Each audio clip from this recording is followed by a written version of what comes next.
We provide you the platform to turn your dreams into reality. Give wings to your aspirations with KR Mangalam University. Delhi NCR हो या फिर देश का कोई दूसरा शहर, लगभग हर जगह लोगों को भीषण गर्मी और लू का सामना करना पड़ रहा है।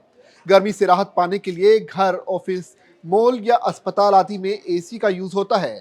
कई घरों में तो एसी 16 डिग्री या 18 डिग्री सेल्सियस टेम्परेचर पर चलाया जाता है, लेकिन अब सरकार ने देश में मिनिमम टेम्परेचर को कम से कम 20 डिग्री सेल्सियस करने की प्लानिंग कर ली है।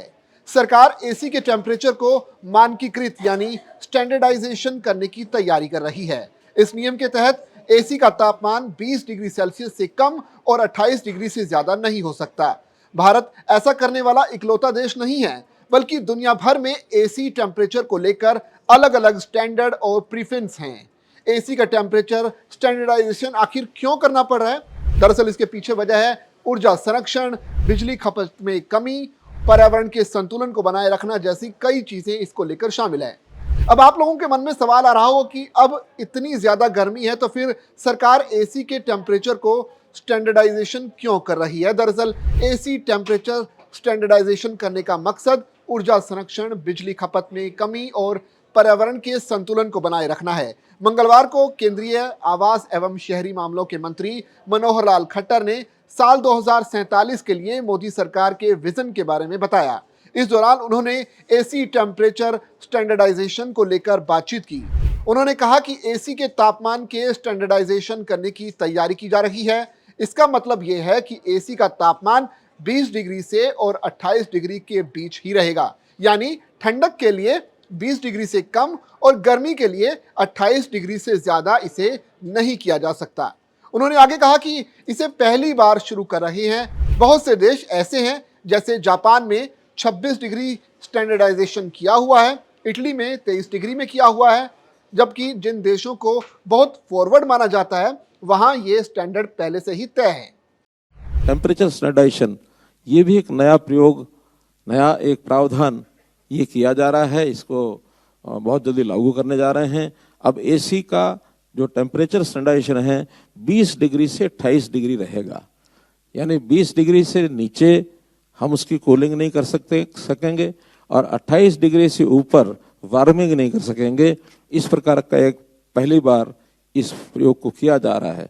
बहुत से देश ऐसे हैं, अभी बहुत से जो लोग बताते हैं कि जापान में ये 26-27 डिग्री के आसपास स्टैंडर्डाइज किया हुआ है और इटली बता रहे थे 23 डिग्री इटली में किया हुआ है। जिन देशों को हम बहुत ज़्यादा अपने से आगे मानते हैं, फॉरवर्ड मानते हैं और पता नहीं है वहाँ लोग बहुत कुछ आगे करते हैं, वहाँ इस प्रकार के स्टैंडर्ड हैं और हमने अभी डरते डरते उसको 20 डिग्री किया है।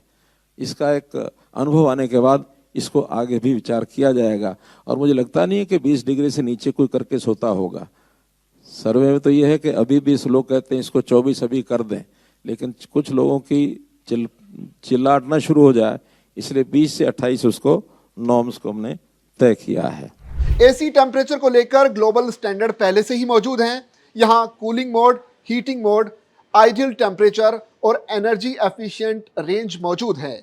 दुनिया के कई देश हैं जहां एसी के टेम्परेचर को लेकर स्टैंडर्ड पहले से ही तय हैं, जहां सरकारी एजेंसियां समेत एसी मैन्युफैक्चरिंग कंपनियां पावर सेविंग के लिए एक कॉमन टेम्परेचर रखने की सलाह देती हैं। वैसे अलग अलग देशों में एसी के टेम्परेचर को लेकर सेटिंग पहले से ही तय है। जैसे अमेरिका में ये सेटिंग 21 से 24 डिग्री सेल्सियस है, इटली में 23 से 25 डिग्री, यूरोप में 22 से 25 डिग्री, जापान में 26 से 28 डिग्री और मिडिल ईस्ट में 20 से 24 डिग्री सेल्सियस तक इसे रखा गया है। एसी के अंदर एक्सट्रीम ऑपरेटिंग लिमिट होती है, जहां minimum cooling temperature 16 degree Celsius और maximum cooling temperature 30 degree Celsius होता है। इसके बाद यूजर्स अपनी क्लाइमेट और अन्य कंडीशन को देखते हुए एसी के तापमान को अपने हिसाब से चुन सकते हैं। वैसे पहले जमाने में एसी का उतना इस्तेमाल नहीं होता था, लेकिन वक्त के साथ गर्मी बढ़ी और एसी एक स्टेटस सिंबल भी बन गया। इसके बाद आज हर घर, ऑफिस और गाड़ियों में एसी का धड़ल्ले से इस्तेमाल हो रहा है। एसी के ज्यादा इस्तेमाल से शरीर को कुछ नुकसान भी हो सकते हैं।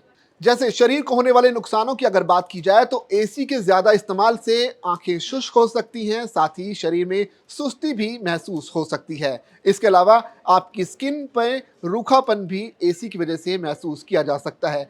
इससे सिर दर्द जैसी समस्याएं भी आपकी बढ़ सकती हैं, सांस लेने में परेशानी भी हो सकती है। एलर्जी और अस्थमा की परेशानियां भी एसी की वजह से देखी गई हैं।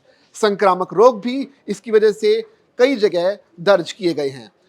जब इतने नियम बन ही गए हैं तो सवाल यह भी है कि आखिर एसी का प्रयोग कैसे किया जाए जो हमारे लिए पूरी तरह से सुरक्षित हो। दरअसल एसी को 24 डिग्री सेल्सियस से लेकर 26 डिग्री सेल्सियस के बीच ही चलाएं। एसी का उपयोग करते समय कमरे में पर्याप्त हवा का संचार भी सुनिश्चित करें। एसी को नियमित रूप से साफ करें जिससे वो आपको ज्यादा नुकसान ना दे। एसी के फिल्टर को नियमित रूप से बदलें। एसी का उपयोग करते समय पर्याप्त पानी पिएं। एसी से बाहर निकलने के बाद धीरे धीरे बाहर के तापमान में ढलने का प्रयास करें। यदि आपको एसी के कारण कोई स्वास्थ्य समस्याएं महसूस हो रही हैं तो डॉक्टर से जरूर सलाह लें। भारतीय मानक ब्यूरो की तरफ से सलाह दी जाती है कि भारत में एसी को 24 से 26 डिग्री सेल्सियस पर चलाना चाहिए। इसकी मदद से लोगों को कूलिंग और पावर सेविंग दोनों मिलती है। दुनिया भर में इस तरह की एजेंसियां भी हैं जो अपने अपने देश में पावर सेविंग के लिए अलग अलग टेम्परेचर पर एसी चलाने की सलाह देती हैं। जहां अमेरिका में पावर सेविंग के लिए नियम और गाइडलाइंस बनाने का काम एनर्जी स्टार का है, वहीं भारत में ये काम ब्यूरो ऑफ एनर्जी एफिशिएंसी यानी बी की तरफ से किया जाता है। आपको ये वीडियो कैसा लगा आप कमेंट करके अपनी राय जरूर दे सकते हैं। साथ ही इसी तरह की और भी वीडियोस देखने के लिए बने रहिए दैनिक जागरण के साथ।